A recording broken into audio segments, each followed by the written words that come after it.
If you were the devil, how would you destroy the young minds of the next generation? If I were the devil, I would destroy your generation quietly. I would not begin with blood. That's too loud, too obvious. I would whisper, not roar, and I would do it in these simple steps.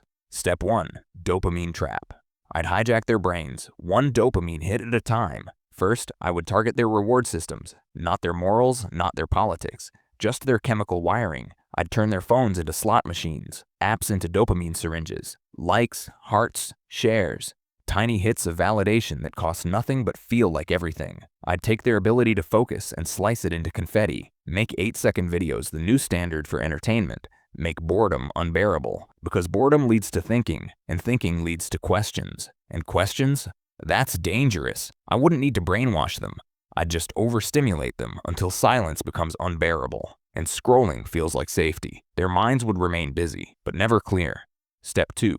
Identity collapse. Once their focus is fractured, I'd move to identity. Not with violence, with options. Unlimited, infinite, ever-shifting identities. Gender, self-image, belief systems, values. None of it anchored to anything old, anything sacred, anything tested. I'd convince them that truth is just a social construct, that who they are is whatever the algorithm suggests next, that nothing is fixed, that nothing is certain, and that anyone who says otherwise is a bigot, a dinosaur, or worse, irrelevant. I wouldn't erase identity, I'd make it multiply, until no one knew which version of themselves was real. A fractured identity is a controllable one, because people unsure of who they are will follow anyone who seems sure of anything. Step 3. Life as theater. Next, I'd make life a stage and turn every user into an actor. Not just on TikTok or Instagram, everywhere. I'd train them to perform happiness, to curate authenticity, to monetize their personality. Friendship would become an audience. Conversations would become content, even grief would be optimized for engagement. I wouldn't ban real emotions, I'd just make them uncool. Vulnerability would become a filter, pain would become a caption. Everything they feel would be filtered through what will people think of this. The result? A generation of people being seen by thousands, but truly known by no one. Step 4. Comfort over purpose. Now that they're distracted, divided, and performing, I'd finish the trap. I'd make comfort their highest value. Not the truth, not discipline, not wisdom, just comfort. I'd turn the gym into a joke, prayer into superstition, reading into a chore, struggle into trauma. I'd tell them, if something makes you uncomfortable, it must be bad. And they'd believe it, because comfort feels good. It's warm, it's instant, it's seductive. So I'd flood their world with soft beds, fast food, endless entertainment, and moral gray zones. And then I'd watch as their resilience, their edge, their fire evaporated, not because I broke them, but because I made them soft. Step 5. Fake rebellion. Once they're fully addicted to comfort, I'd flip the narrative. I'd convince them that rebellion is freedom, not actual rebellion against tyranny, but fake rebellion, the kind that looks edgy, but follows the crowd.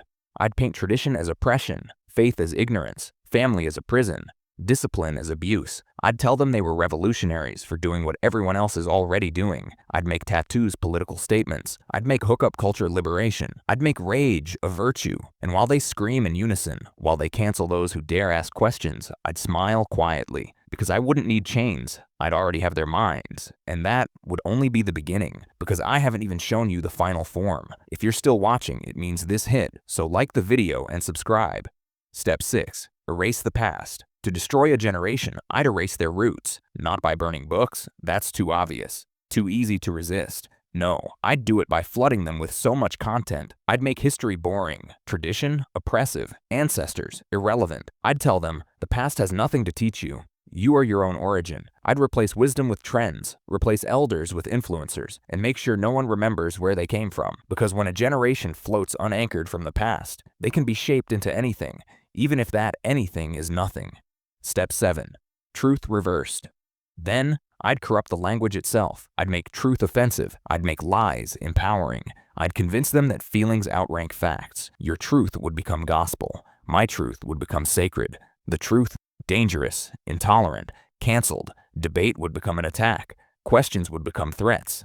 And doubt, well, doubt would be a thought crime. That way, they'd stop seeking truth altogether. They'd just seek comfort. And in a world where no one believes anything, the one who lies best wins. That would be me. Step 8. Addicted to pain. This is the elegant part. I wouldn't force them to obey me. I'd let them worship their own destruction. I'd give them technology that erodes attention and watch them cling to it like oxygen. I'd give them ideologies that isolate them and watch them fight to defend them. I'd normalize their pain. I'd monetize their trauma. I'd make dysfunction a badge of identity. They'd brag about being broken, post it, wear it, sell it.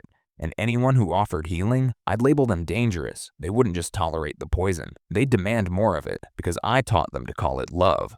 Step 9. Smart but empty. I'd keep them smart but spiritually starved. Next, I'd strike a perfect balance. I wouldn't block their education. I'd just make it shallow. I'd give them degrees without wisdom. I'd flood them with information, but no context, no grounding, no soul. I'd teach them how to make money, but not how to make meaning. They'd be clever, ironic, fast, but empty. They'd quote philosophers, but never sit in silence. They'd argue about ethics, but never ask what makes a life worth living. And in that void, I'd whisper new doctrines to fill the gap, ones that lead nowhere, but sound so very enlightened. Step 10. Invisible evil. Finally, I'd hide. I'd let them believe the devil is a red cartoon with horns, or a monster in some ancient story. They'd laugh at the idea of evil, mock the idea of manipulation. They'd think they're in control, while every thought, every desire, every instinct had already been rewritten. I wouldn't need to possess anyone. I'd simply program the algorithm. I wouldn't need fire and brimstone, just your full attention. I'd move quietly, through the ads you ignore, the trends you chase, the jokes you repost without thinking. And when they finally look around and ask, why does everything feel wrong? I'd already be inside the answer. So you asked me, if you were the devil, how would you destroy this generation? And now, you already know. The plan doesn't involve guns, or tanks, or violence. It's much more elegant than that. That's how you destroy a generation, and make them thank you for it. After listening the response of AI, I didn't speak for a while after that, because I wasn't sure if I'd just read a script or a prophecy. Was this just a thought experiment or a diagnosis? Drop a comment and share your thoughts. Which part hit the hardest? And ask yourself, if this isn't already happening, why does it feel so familiar? If this made sense to you, like the video, and if you want more like this, subscribe.